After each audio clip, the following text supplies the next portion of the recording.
Hello student, welcome to Learn Everything Online. I am Deepak Chaudhary, your mathematics teacher. अभी तक हमने log के जितने भी लेक्चर है उसमें हम लोगों ने लॉग के कुछ फार्मूलेज, लॉग की कुछ प्रॉपर्टीज और लॉग के कुछ क्वेश्चंस हम लोगों ने क्या किए, सॉल्व किए। बात समझ में बेटा?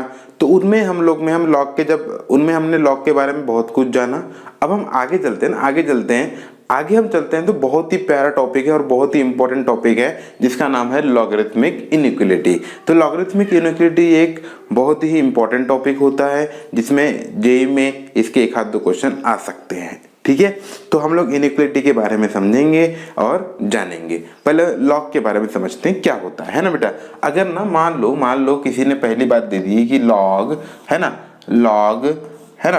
लॉग किसी ने बोला log 1 बेस 2। क्या बोला मैंने बेटा? log 1 base 2।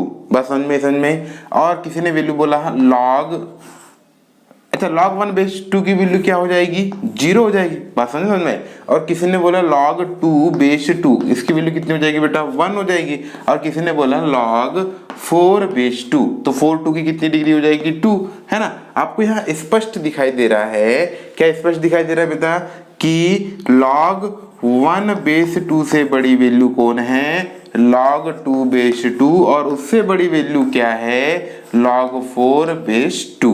बात समझ में। तो आप देख रहे हो कि जो बेस है ना, बेस जो है बेटा 1 से बड़ा है, क्योंकि log में 1 का खेल रहता है, 1 से छोटा या 1 से बड़ा। बात समझ में। अगर बेस 1 से बड़ा हो और n की वैल्यू बढ़ाते चले जाओ तो log की वैल्यू भी क्या हो जाती है? बढ़ जाती है। बात समझ में। तो इस बात को अगर हम ना जनरलाइज करने की कोशिश करेंगे तो इन जनरल हम क्या बोल सकते हैं बेटा? इन जनरल बोल सकते हैं इफ है ना, if a is greater then 0 है ना, a is greater then 0 and log x base a is greater than log y is greater than log y base a greater than log x base a is greater than log y base a। तो हम क्या बोल सकते हैं? then क्या होगा? x is greater than y। हम बोल सकते हैं कि x जो होगा वो y से बड़ा होगा। देख लो बेटा, यहाँ पे देख लो ना आप, यहाँ पे 2 बेस सेम है 2, तो और यहाँ 2 है और यहाँ 4 है, क्लियरली दिख रहा है कि 2 से बड़ा कौन है? 4 है। बात समझ में आ गई? क्लियर हो गया है ना। उम्मीद है कि आपको यहाँ तक समझ में आया होगा। पर अगर हम दूसरी बात ध्यान देते हैं ना, ये इंपॉर्टेंट है, इसे क्या करना है आपको? नोट डाउन करना है ना, और इसको समझना है ना, बहुत इंपॉर्टेंट चीज है ये। ठीक है, दूसरी बात अगर हम सोचते हैं, अगर कोई कहता है कि log 1 बेस 1/2 इक्वल टू कितना होगा? log 1 तो 0 होता है, आप कुछ भी रख दो। बात समझ में। अब ना हम 1 से ना वैल्यू थोड़ी क्या करते हैं, छोटी लेके चलते हैं। अगर हम क्या करेंगे, log 2 बेस 1/2 रखते हैं, फिर से वापस से वैल्यू बढ़ा रहे हैं ना। अब बेस को मैंने क्या कर दिया? 1 से छोटा कर दिया। तो मुझे बताओ log 2 बेस 1/2 क्या आ जाएगा? बताओ, जल्दी बताओ कितना आ जाएगा बेटा? 2 1/2 कितनी डिग्री? -1 आ जाएगा। बस समझ में। और आगे चलते हैं, अगर log यहाँ 4 और बेस में 1/2 रखेंगे तो इसकी वैल्यू क्या हो जाएगी? -2 हो जाएगी। बात समझ में। -2 हो जाएगी। इससे क्या समझ में आ रहा है हमको? ये स्पष्टली क्लियरली दिखाई दे रहा है। क्लियरली क्या दिखाई दे रहा है बेटा हम लोगों को? हमको दिखाई दे रहा है कि log है ना, log 1 base 1/2 is greater than log 2 base 1/2 is greater than log 4 base 1/2। बस समझ में। यानी अगर बेस 1 से छोटा हो जाएगा तो जो वैल्यूज यानी n जो है ना, तो वो क्या हो जाएंगे? साइन ऑफ इनइक्वालिटी क्या हो जाएगी? चेंज हो जाएगी। बात समझ में। तो इस बात को हम लिख लेंगे इन जनरल, है ना। इन जनरल हम लिख लेते हैं। इन जनरल क्या लिख सकते हैं बेटा? इन जनरल लिख सकते हैं if a is less then 1 and log x a है ना बेटा, log x a okay is greater than log y base a, देन क्या होगा? बताओ, देखो यहाँ पे इसकी वैल्यू बड़ी है, 1 बड़ा होगा किससे, 2 से, तो देन हम क्या बोल सकते हैं कि y is greater then x। ये तभी पॉसिबल होगा जब, अगर ऐसा है तो ये क्या होगा, y is greater then x होगा। इसका वाइस वर्सा भी आप समझ, अगर y इज ग्रेटर देन है, इसका साइन ऑफ इक्वलिटी क्या हो जाएगी, ये हो जाएगी। बस समझ में बहुत ही आसान। देखो यहाँ पे x और y है, तो y बड़ा है किससे, x से, अगर बेस क्या होगा, 1 से छोटा होगा। तो ये बहुत इंपॉर्टेंट है। उम्मीद है ये 2 रूल बहुत ही पहले रूल है ना। हाँ, तो इसको तब तक क्या कर लो बेटा, आप कॉपी कर लो। ओके, बात समझ में आ गई। हाँ, एक और चीज ध्यान से सुनना, अगर ना बेस क्या हो जाए ना, 1 से छोटा हो जाए, तो साइन ऑफ इनइक्वालिटी क्या हो जाती है, चेंज हो जाती है। मतलब जैसे कि देख लो आप यहाँ पे बेस 1 से बड़ा था तो साइन ऑफ इनइक्वालिटी में कोई फर्क नहीं आया था। बात समझ में। पर अगर बेस 1 से छोटा हो जाएगा तो साइन ऑफ इनइक्वालिटी भी क्या हो जाएगी, चेंज हो जाएगी, यानी उल्टी हो जाएगी। ठीक है, पहले तो ये कॉपी करो, आगे हम समझते हैं थोड़ा सा ना ये मैं क्या बोल रहा हूँ, इसे फटाफट ये समझ में आया ना आपको। बहुत एग्जाम्पल लेके मैंने आपको समझाया है। ठीक है बेटा, आगे चलो। अब क्या होगा, हाँ, जब हम लॉग इनइक्वालिटी के जब क्वेश्चन सॉल्व करेंगे, लॉग के जब क्वेश्चन सॉल्व करेंगे, तो जब हम लॉग के बेस को क्या करेंगे, रिमूव करेंगे, तो हमें क्या करना पड़ेगा, 2 बातों का बिल्कुल ध्यान में रखना पड़ेगा। तो इस बात को अपन लिख लेंगे ना, मैं आपको एक नोट दिलवा देता हूँ, नोट डाल के रखवा देता हूँ। नोट क्या है बेटा, इन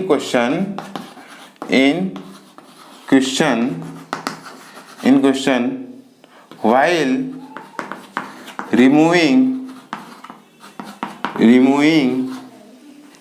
लॉग, अगर हमारे क्वेश्चन में लॉग को रिमूव कर रहे हैं तो हमें क्या करना है, ऑलवेज चेक बेस। हमें हमेशा क्या करना है, बेस को क्या करना है बेटा, चेक करना है। किसको चेक करना है, बेस को क्या करना है, चेक करना है। तो इसमें कैसे चेक करेंगे, if base is less then 1, अगर क्या है, बेस क्या है, लेस देन 1 है, देन जब हम लॉग को रिमूव करेंगे तब क्या होगा, then sign of inequality is change, sign of inequality change. बात समझ में, साइन ऑफ इनइक्वालिटी क्या होगी, चेंज होगी। बात समझ में आ गई, क्लियर हो गया। ठीक है, नेक्स्ट दूसरा हमें क्या करना है, अगर अब if base is greater than 1, तो डोंट हैव, तो हमें कोई जरूरत नहीं, don't have to change sign of inequality, तो हमें कोई जरूरत नहीं है साइन ऑफ इनइक्वालिटी चेंज करने की। If base is greater than 1, don't have to change sign of inequality. तो ये नोट बेटा बहुत ध्यान से आप याद रखना, क्योंकि हम जब क्वेश्चन सॉल्व करेंगे तो इसके बारे में हमें जरूर जानकारी होना चाहिए। ठीक है, तो इसे भी कॉपी करो, आगे चलते हैं, 1-2 क्वेश्चन करते हैं। क्वेश्चन करने से क्या हो जाएगा, आपके पूरे कॉन्सेप्ट क्या हो जाएंगे बेटा, क्लियर हो जाएंगे। ठीक है, तो कॉपी करो फटाफट। चलते हैं, लॉगरिथमिक इनइक्वालिटी का जो फर्स्ट क्वेश्चन है मैंने आपके सामने रखा हूं। क्वेश्चन क्या कहता है, solve log x minus 1 base 0.3 is greater then log x minus 2 base 0.09। बात समझ में बेटा, इसको सॉल्व करना है, इसका सॉल्यूशन देखो। तो ये इनइक्वालिटी क्या करनी है, हमको सॉल्व करनी है। तो जब हम लॉग की बात करते हैं तो हम सबसे पहले किसको देखते हैं बेटा, बेस को। बेस हमेशा क्या होना चाहिए, सेम होना चाहिए। अगर बेस सेम है तो हमें कोई तकलीफ ही नहीं जाएगी। तो सबसे पहले क्या करते हैं हम लोग, बेस सेम कर लेते हैं। तो दिमाग लगाते हैं, log x minus 1 base 0.3 greater than log x minus 2। अब बेटा ये 0.09 जो है, 0.09 ये कहीं 0.3 का स्क्वायर तो नहीं बेटा, बिल्कुल 0.09 क्या है, 0.3 का स्क्वायर है ना।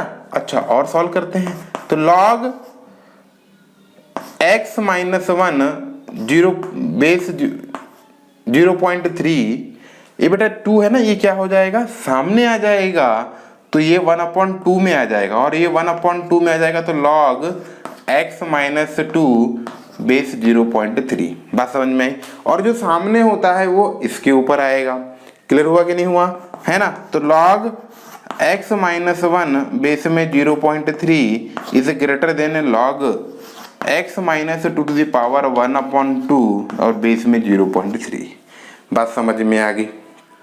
उम्मीद है कि आपको ये क्या आया होगा, समझ में आया होगा। ठीक है बेटा, आपको ये समझ में आ गया, है ना।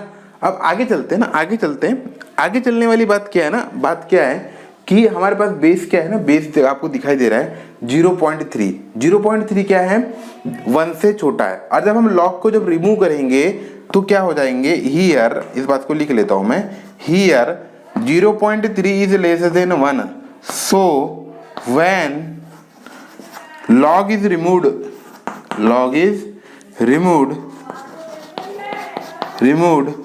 then sign of inequality changed, sign of inequality changed, sign of inequality changed। तो क्या हो जाएगा बेटा, इधर अगर यहाँ हो जाएगा x माइनस 1 और ग्रेटर देन का साइन हो जाएगा 1 लेस, ग्रेटर देन का साइन किस में कन्वर्ट हो जाएगा, लेस देन में। और यहाँ पे क्या हो जाएगा, x माइनस 2 की पावर 1/2। बात तो समझ में आई, है ना। उम्मीद है कि आपको यहाँ तक बिल्कुल समझ में आ गया होगा। अब क्या करेंगे, है ना, अब क्या करेंगे, मुझे एक चीज बताओ, अब क्या करेंगे, दिमाग लगाना पड़ेगा हमें। क्या करना पड़ेगा, दिमाग लगाना पड़ेगा। बात समझ में। अब इसको स्क्वायरिंग करना पड़ेगा बोथ साइड, क्योंकि स्क्वायर है तो स्क्वायरिंग करना पड़ेगा। तो इधर क्या हो जाएगा, x माइनस 1 का whole square is less than x minus 2। बात समझ में आई, समझ में आई। क्या हो जाएगा, x माइनस 1 का whole square less than x minus 2। बात समझ में आ गई बेटा। अब इसको सॉल्व कर लेंगे तो ये इसको इधर बुला लेंगे, तो x minus 1 whole square minus x minus 2 less than 0, है ना। इसको और सिंप्लीफाई करेंगे तो क्या आ जाएगा, x square plus 1 minus 2x minus x plus का 2 इज लेस देन 0, है ना। बात समझ में आई। तो ये क्या हो जाएगा, x स्क्वायर, है ना, x स्क्वायर ये कितना हो जाएगा, माइनस 3x और प्लस 3 इस लेस देन 0। अब बेटा क्या आ गया ना, क्वाड्रेटिक आ गया। अगर ये क्वाड्रेटिक आ गया, क्या आ गया बेटा, क्वाड्रेटिक आ गया, तो सबसे पहले हम क्या करेंगे, चेक करेंगे। क्या चेक करेंगे, चेक डी। क्या करेंगे, डी चेक करेंगे। तो डी क्या आएगा हमारे सामने बेटा, ये हो जाएगा माइनस 3 का स्क्वायर 9 माइनस 4 AC, तो 9 माइनस 12 इक्वल टू माइनस 3। और माइनस 3 क्या है बेटा, निगेटिव है। तो हमारे पास जो डी है is less than 0, hence it's no real root, no real solution, hence it's no real solution. बात समझ में आई कि नहीं, बात समझ में आई कि समझ में, hence it no real solution. आगे चलते स्टूडेंट, आपके स्क्रीन पे 2 क्वेश्चन दिखाई दे रहे हैं, है ना, लॉगरिथमिक इनइक्वालिटी के। आओ इनको सॉल्व करते हैं, ठीक है। क्वेश्चन क्या कहता है, ध्यान से सुनो बेटा, सॉल्यूशन, है ना। यहाँ पे देखो क्या है, बेस में क्या है 1/3 है, जो कि क्या है, लेस देन 1 है। तो इस बात को अपन लिख सकते हैं, here 1/3 is less then 1। Now अब क्या हो जाएगा, log 5x माइनस 1 बेस में 1/3 less greater than equal to 0। जिस दिन मैं लॉग को रिमूव करूंगा, लॉग को रिमूव करने का मतलब हो गया बेटा, मेरा डायलॉग क्या था आपका, लॉग पे जिस दिन डंडी गिरेगी उस दिन 1/3 क्या हो जाएगा, 0 के चरणों में चला जाएगा। तो ये क्या हो जाएगा, 5x minus 1/3 to the power 0। But जब हम लॉग रिमूव कर रहे हैं तो हम किसको ध्यान देना होता है बेटा, बेस को ध्यान देना होता है। बेस क्या है, लेस देन 1 है, इसलिए साइन ऑफ इनइक्वालिटी क्या हो जाएगी, चेंज। साइन ऑफ इनइक्वालिटी क्या हो जाएगी बेटा, चेंज। तो क्या हो जाएगा, ये 5x माइनस 1 लेस देन 1, किसी की भी पावर 0 1 होता है, तो ये क्या हो जाएगा, 5x लेस देन 2, तो x इज लेस देन 2/5। तो इसका आंसर क्या आ जाएगा बेटा, x इज लेस देन 2/5। इसको या तो हम ऐसा लिख सकते हैं, या तो फिर हम ऐसा लिख सकते हैं कि x बिलोंग्स टू, है ना, माइनस इनफाइनाइट से लेकर 2/5 तक। बात समझ में आ गई। 2/5 पे ओपन ब्रैकेट, क्योंकि यहाँ पे इक्वल टू का साइन नहीं है, इसलिए ये क्या है, ओपन ब्रैकेट। बात समझ में आ गई। आगे चलते हैं ना, आगे चलते हैं। आगे जब हम सॉल्यूशन में चलेंगे तो उम्मीद है कि आपको समझ में आएगा। नेक्स्ट क्वेश्चन क्या कहता है, यहाँ पे देखो बेटा 5 इज ग्रेटर देन 1, लॉग में इनइक्वालिटी सॉल्व करना है तो जो 5 है वो क्या है 1 से बड़ा है। तो हम ना जब इसे लॉग रिमूव करेंगे तो क्या लिखेंगे 3x माइनस 1, और जो 5 है वो किसके चरणों में चला जाएगा बेटा 1 के चरणों में चला जाएगा। बट 5 क्या है 1 से बड़ा है तो साइन ऑफ इनइक्वालिटी चेंज नहीं होगी, लेस देन का लेस देन ही आएगा। तो इधर क्या हो जाएगा 3x माइनस 1 लेस देन 5 है ना, तो ये हो जाएगा 3x लेस देन 6। तो ये कहानी क्या हो जाएगी x इज लेस देन 2। बात समझ में आई, बात समझ में आई कि नहीं? क्लियर हो गया बेटा? समझ में आया कि नहीं आया? है ना, क्लियर हो गया? समझ में आया कि नहीं आया? आपको उम्मीद है बिल्कुल समझ में आ गया होगा। बात समझ में? अब ध्यान सुनना बेटा, हम ना एक चीज और गलती कर रहे हैं। एक चीज क्या गलती कर रहे हैं वो ये है कि देखो ये जो 5x माइनस 1 है ना, तो log n जो है बेटा log n बेस से किस पे डिपेंड होता है कि जो ये आदमी तो पॉजिटिव है ना। अब ये आदमी भी क्या होना चाहिए था, ये आदमी भी क्या होना चाहिए था ग्रेटर देन 0 होना चाहिए। हमको पता है ना कि जो log कब डिफाइन होगा, जब ये also greater than 0, n is क्या होना चाहिए 1 से बड़ा होना चाहिए। तो कहानी क्या हो जाएगी, यहाँ पे अगर हम सॉल्व करेंगे तो 5x इज ग्रेटर देन 1 आ जाएगा, तो x इज ग्रेटर देन 1/5। तो अगर हम इनको अगर सॉल्व करना है ना तो ये अपना गलत आंसर हो जाएगा, हमारे आंसर क्या हो जाएगा कैंसिल आउट हो जाएगा। तो यहाँ से हमें क्या मिल रहा है बेटा, यहाँ से हमको क्या मिल रहा था x इज लेस देन 2/5, और यहाँ से हमें क्या मिल रहा है कि जो x है ना and x is greater then 1/5। अगर हम जिनको अगर नंबर लाइन पे लाते हैं, क्या करते हैं बेटा नंबर लाइन पे लाएंगे तो मेरे ख्याल से बताओ 2/5 यहाँ कहीं मिलेगा, तो 1/5 कहाँ मिलेगा? 1/5 सिंपल सी बात है कि वो क्या है 2/5 से छोटा है। ये क्या कह रहा है कि x जो है वो 2/5 से छोटा है। बात समझ में आई? और ये क्या कह रहा है कि जो x होगा वो 1/5 से क्या होगा बड़ा होगा। तो दोनों किस बात पे राजी है, दोनों इस इंटरवल पे राजी है। कौन से इंटरवल पे? इसलिए हमारा आंसर हो जाएगा x बिलोंग्स टू 1/5 से लेकर 2/5 तक। यानी दोनों किस बात पे राजी है कि 1/5 से बड़ा होना चाहिए, और ये कह रहा है कि 1/5 और 2/5 से के बीच में आंसर x की वैल्यू आना चाहिए। क्लियर हो गया? उम्मीद है कि आपको ये समझ में आया होगा। नहीं आया तो समझ लो, एक बार समझ लेते हैं। ये x कहता है कि भैया मुझे 2/5 से छोटा चाहिए। क्या कह रहा है? मुझे 2/5 से छोटा चाहिए, मुझे कोई मेरे को 2/5 से बड़ा नहीं चाहिए। ये कह रहा है कि मुझे 1/5 से बड़ा चाहिए। तो ये दोनों किस बात पे राजी होंगे? अगर मैंने 1/5 से और 2/5 की कोई भी एक वैल्यू ले ली बीच में, ठीक है, बात समझ में? तो उस वैल्यू पे ये x भी डिफाइंड होगा और ये x भी क्या होगा डिफाइंड होगा, मतलब वो उस बात पे राजी हो जाएंगे, है ना, गड़बड़ नहीं करेंगे, नाराज नहीं हो जाएंगे। इसलिए x बिलोंग्स टू क्या हो जाएगा 1/5 टू 2/5। क्लियर हो गया? हमें यहाँ भी ध्यान देना, ये तो ये आया, ये तो हमने लॉग को सॉल्व किया, बट इसका जो n है वो ऑल्सो क्या होना चाहिए ग्रेटर देन 0। स्टार्टिंग में लॉग के स्टार्टिंग लेक्चर देखो कि लॉग n डिफाइंड कब होता है। बात समझ में? तो log n डिफाइंड तभी होगा जब n इज ग्रेटर देन 0 होगा। बात समझ में आई कि समझ में? तो ये क्या हो जाएगा बेटा x is greater then 3x is greater than 1, और ये क्या हो जाएगा x इज ग्रेटर देन 1/3। बात समझ में? तो अगर हम जब नंबर लाइन पे बात करेंगे तो 2 को कहाँ लिखेंगे? यहाँ लिखेंगे, और 1/3 2 से छोटा होगा तो यहाँ पे इससे लिखा जाएगा। ये कह रहा है कि मुझे x की वैल्यू क्या चाहिए 2 से छोटी चाहिए, और ये क्या कह रहा है कि x की वैल्यू क्या चाहिए मुझे 1/3 से बड़ी चाहिए। तो दोनों के दोनों कहाँ पे राजी हुए? दोनों इस इंटरवल पे राजी हुए। तो हमारा जो आंसर हो जाएगा वो क्या हो जाएगा बेटा x बिलोंग्स टू 1/3 से 2 तक। बात समझ में आई कि नहीं समझ में आई? ये क्वेश्चन भी ध्यान से, दोनों क्वेश्चन मैंने इसलिए उठा के रखे हैं आपके सामने, और बहुत ही इंपॉर्टेंट क्वेश्चन है बेटा, है ना। इंपॉर्टेंट मतलब आपके कॉन्सेप्ट क्लियर करता है, साथ में इनइक्वालिटी को भी चेक करना होता है, और लॉग डिफाइंड किस वैल्यू पर होगा उसे भी हमें क्या करना है चेक करते हुए चलना है। तभी हमारा आंसर क्या आएगा परफेक्ट आएगा, नहीं तो हमारा आंसर क्या हो जाएगा गलत हो जाएगा। उम्मीद है कि आपको अब समझ में आया होगा। ठीक है, अब आगे चलते हैं नेक्स्ट क्वेश्चन की ओर। आगे चलते हैं, आपके सामने एक बहुत ही इंपॉर्टेंट क्वेश्चन है। क्वेश्चन क्या कहता है, log 3x + 4 base 1/3 is greater than log x² + 2 base में 1/3। 3। दिमाग लगाते हैं बेटा, इसका सॉल्यूशन करते हैं। सॉल्यूशन बहुत ही इंपॉर्टेंट है।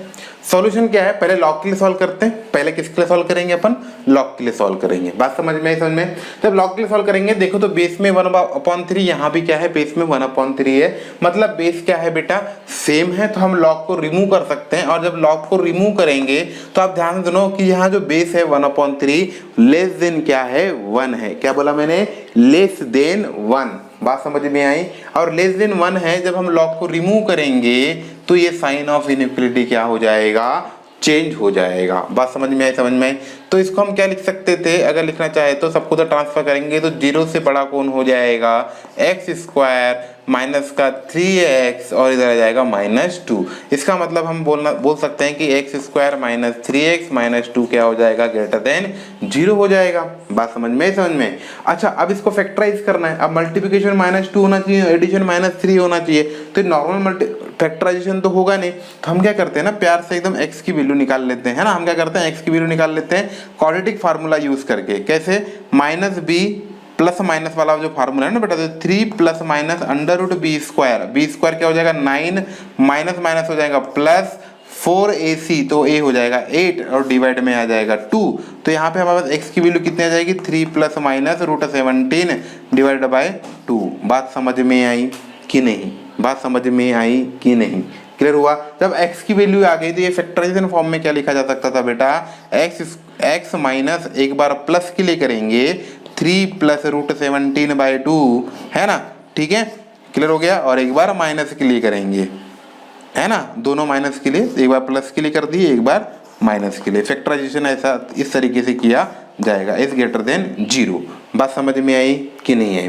क्लियर हो गया? तो अगर ये जो कॉन्सेप्ट है ये क्या कहता है, ध्यान से सुनना बेटा। अब √17 की अप्रॉक्स वैल्यू कितनी होगी बेटा, √17 की अप्रॉक्स वैल्यू कितनी हो जाएगी। तो इस बात को मैं ऐसा लिख देता हूँ, एक बार प्लस करके लिख देता हूँ और एक बार माइनस करके लिख देता हूँ, है ना, आपके सामने। तो इसकी जो अप्रॉक्स वैल्यू होगी, इसकी 3 और √74 पॉइंट समथिंग आएगा, तो 7 पॉइंट समथिंग, 4 + 3 कितना हो जाएगा, 7 हो जाएगा, है ना। ठीक है, 7/2 3.5 समथिंग आएगा, 3.5 समथिंग। ठीक है, और 3 - 4 ये -4 -0.5 समथिंग आएगा। बात समझ में? तो अगर इनको नंबर लाइन में अगर हम लिखे तो ये कितना होगा, यहाँ कहीं आएगा 3 + √17/2। बात समझ में आई, है ना। और यहाँ पे ये छोटी वैल्यू होगी 3 - √17/2। बात समझ में आई। और एक क्वेश्चन क्या कह रहा है, ग्रेटर देन 0। ग्रेटर देन 0 का मतलब हो जाता है कि ये जो है ना, ये प्लस, फिर ये माइनस, फिर ये क्या होता है, प्लस। तो ग्रेटर देन 0 है, मतलब ग्रेटर देन 0 का मतलब क्या है, पॉजिटिव है, तो पॉजिटिव। अच्छा, ये आपको पता है कि नहीं, वे भी करूँ मेथड बेटा। अगर ऐसा है ना, ऑड की वैल्यू लिखी जाती है, ये प्लस है, फिर इससे पूछते हैं कि कौन से ब्रैकेट से आया। अगर ये ऑड ब्रैकेट से आया है, सॉरी, ये ऑड ब्रैकेट से आया तो साइन ऑफ ये जो प्लस होता है वो किस में कन्वर्ट होता है, माइनस में। फिर ये इस वैल्यू से पूछते हैं कि कौन से ब्रैकेट से आया है। अगर ये ऑड ब्रैकेट से आया तो साइन क्या हो जाएंगे, चेंज। और एक ग्रेटर देन 0 है, तो इसका मतलब हमें क्या, कौन से लेने हैं, पॉजिटिव इंटरवल्स लेने हैं। तो यहाँ से हमें क्या मिलेगा, x की वैल्यू -∞ से दिस और प्लस √17/2 टू +∞। कौन ने दिया, ये क्वाड्रेटिक इक्वेशन ने दिया। अभी हमारे पास दूसरी और बातें हैं बेटा, है ना। दूसरी बातें क्या है हमारे पास, वो इंपॉर्टेंट है। दूसरी बात क्या, जिसका जो n है वो क्या होना चाहिए, पॉजिटिव होना चाहिए। तो हम क्या लिखेंगे, 3x + 4 इज ग्रेटर देन 0। तो इससे क्या मिल जाएगा, x इज ग्रेटर देन -4/3। और अगर हम -4/3, तो इसकी अप्रॉक्स वैल्यू कितनी हो जाएगी, बताओ मुझे। अप्रॉक्स वैल्यू, है ना, इसकी 0.5 आ रही थी, इसकी वैल्यू कितनी आ जाएगी, अप्रॉक्स, है ना बेटा। अप्रॉक्स वैल्यू इंपॉर्टेंट है, जो भी है, आगे चलते हैं, है ना। आगे नेक्स्ट आ जाएगा कि भाई ये भी पॉजिटिव होना चाहिए तभी डिफाइंड होगा, और ये भी पॉजिटिव होना तब भी क्या होगा, डिफाइंड होगा। तो x² + 2 इज ग्रेटर देन क्या होना चाहिए, 0 होना चाहिए, है ना। तो अगर हम इसको सिंप्लीफाई करें तो ये तो भाई पॉजिटिव है ही है। x² + 2 is greater then, x की कोई भी वैल्यू पे क्या होगा, ये पॉजिटिव होगा। आप देख लो ना, x² पॉजिटिव और ये भी है पॉजिटिव। बात समझ में? तो ये x की कोई भी वैल्यू पे क्या होगा, पॉजिटिव होगा, इसको कोई फर्क नहीं पड़ता। तो अगर हम बात समझने की कोशिश करें कि इसका सॉल्यूशन क्या होगा, तो उम्मीद है कि आपको समझ में आ जाएगा। इसका तो कोई रोल कॉल ही नहीं था। तो मुझे बताओ -4/3 की जो वैल्यू होगी इससे क्या होगी, छोटी होगी। तो जब हम सबको बुलाते हैं, क्या करते हैं बेटा, हम सबको बुलाते हैं ना। ये तो जो है भाई पॉजिटिव से x बिलोंग्स टू r होगा, r का मतलब हो जाएगा x बिलोंग्स टू -∞ से +∞, इसका कोई फर्क ही नहीं पड़ता। और ये वैल्यू क्या कह रहा है कि -4/3 से बड़ा होना चाहिए। तो -4/3 क्या होगा, इस वैल्यू से क्या होगा, बड़ा होगा, क्या होगा, छोटा होगा। तो -4/3 यहाँ पे आएगा। अब जब इसको यहाँ रखा जाएगा तो कितना आएगा बेटा, 3 - √17/2 ऐसा आएगा। और इधर यहाँ रखेंगे तो 3 + √17/2 ऐसा आएगा। तो ये क्या कह रहा है कि ये तो भाई कोई फर्क नहीं पड़ रहा है। ये तो बोल रहा है कि मुझे तो -∞ से ∞ वैल्यू दो, कोई फर्क नहीं पड़ता है ना, कोई भी वैल्यू दो तो इसके लिए सेटिस्फाई करेगा। बट ये कह रहे हैं कि मुझे पॉजिटिव इंटरवल चाहिए और ये नेगेटिव पॉजिटिव इंटरवल है ना, यानी यहाँ से यहाँ तक की पूरी कहानी चाहिए और यहाँ से यहाँ तक की कहानी चाहिए। कौन कह रहा है, ये कहता है। अब ये क्या कहता है कि मुझे -4/3 से बड़ा चाहिए। तो -4/3 यहाँ पे है, पर यहाँ इक्वल टू का साइन नहीं है, इसलिए यहाँ क्या लगेगा, होलो बॉल। और इससे बड़े लोग कहाँ मिलेंगे, इधर मिलेंगे। तो आपको डबल लाइन कहाँ दिख रही है, देयरफॉर जो आंसर हो जाएगा बेटा वो क्या हो जाएगा, x बिलोंग्स टू -4/3 से कहाँ तक, 3 - √17/2 तक यूनियन। फिर इसका वैल्यू कहाँ से कहाँ तक हो जाएगा, √3 + √17/2 से लेकर कहाँ तक, इनफाइनाइट तक। उम्मीद है ये क्वेश्चन तो बहुत ही इंपॉर्टेंट क्वेश्चन है और जबरदस्त क्वेश्चन था। तो ये क्वेश्चन जो मैंने आपको सॉल्व करके बताया, ये बहुत ही कॉन्सेप्ट बिल्डिंग क्वेश्चन है ना। और ये उम्मीद है कि आपको पहली बार में ये समझ ना आए। अगर आपको पहली बार समझ नहीं आता है तो आप क्या करना है, वीडियो को बार बार रिवाइंड करके देखना है, ठीक है। कंफ्यूज नहीं होना, ये फैक्टराइज नहीं हुआ था, इसलिए मैंने क्वाड्रेटिक फार्मूला यूज करके x की वैल्यू निकाल के उसको फैक्टराइज फॉर्म में लाया। अरे रूट्स निकालते हैं ना, अल्फा बीटा रूट होते हैं तो क्वाड्रेटिक इक्वेशन क्या बनता है, x - α × x - बीटा। बात समझ में, उस फॉर्म में लाके मैंने ये किया। वेवी कर्व मेथड क्या कहती है कि भाई अगर ये फैक्टराइजेशन फॉर्म में है तो हर फैक्टर की वैल्यू लिखनी होती है। फिर इधर सबसे पहले पॉजिटिव लिखना होता है, फिर हम पूछते हैं कि ये जो वैल्यू है कौन से ब्रैकेट से आई है, कौन सी डिग्री वाले ब्रैकेट से आई है। तो ऑड डिग्री वाले ब्रैकेट से आई है तो साइन ऑफ जो होता है प्लस का हो जाता है माइनस, और फिर साइन चेंज हो जाता है। अगर प्लस का होगा माइनस तो माइनस का क्या हो जाएगा, प्लस का। यहाँ देखो दोनों ऑड डिग्री से है, इसलिए साइन क्या हो जाएगा, चेंज। बात समझ में आई यहाँ तक आपको। फिर अगर ये >0 है तो हम क्या करते हैं, पॉजिटिव इंटरवल्स लेते हैं, ठीक है। तो ये इसका किस्सा हो गया। दूसरा किस्सा है कि ये क्या होना चाहिए, >0 होना चाहिए। तो अगर हम इसको सिंप्लीफाई करेंगे तो ये कहता है कि x किससे बड़ा होना चाहिए, -4/3 से बड़ा होना चाहिए, है ना। ये तो पॉजिटिव है, इसको तो कोई फर्क ही नहीं पड़ता है, x की कोई भी वैल्यू रख दो आप, इसे कोई फर्क नहीं पड़ता। तो भाई इन दोनों की कॉमन बातें हमने मिलाएं तो देखिए दोनों लोग किस बातों पे राजी हो रहे हैं, यानी कॉमन वैल्यू कौन कौन सी आ रही है। तो कॉमन वैल्यू ये आ रही है। बात समझ में तो हमारा आंसर क्या हो जाएगा, ये जो है हमारा क्या हो जाएगा, आंसर हो जाएगा। उम्मीद है कि आपको ये लॉगरिथमिक इनइक्वालिटी क्या आई होगी, समझ में आई होगी। आप और समझने के लिए ज़्यादा से ज़्यादा क्या करो बेटा, प्रैक्टिस करो। फिर मैं आपको जो अब हमारा जो लॉगरिथम में है वो एक ही टॉपिक बच गया है, कैरेक्टरिस्टिक्स एंड मैंटिसा। उसके बाद हमारा जो है लॉग का जो लेसन है वो क्या हो जाएगा, समाप्त हो जाएगा। और फिर समाप्त होने के बाद आपको एक्सरसाइज दी जाएगी, तो उन एक्सरसाइज को भी क्या करना है, आपको सॉल्व करना है। ओके बेटा, थैंक यू।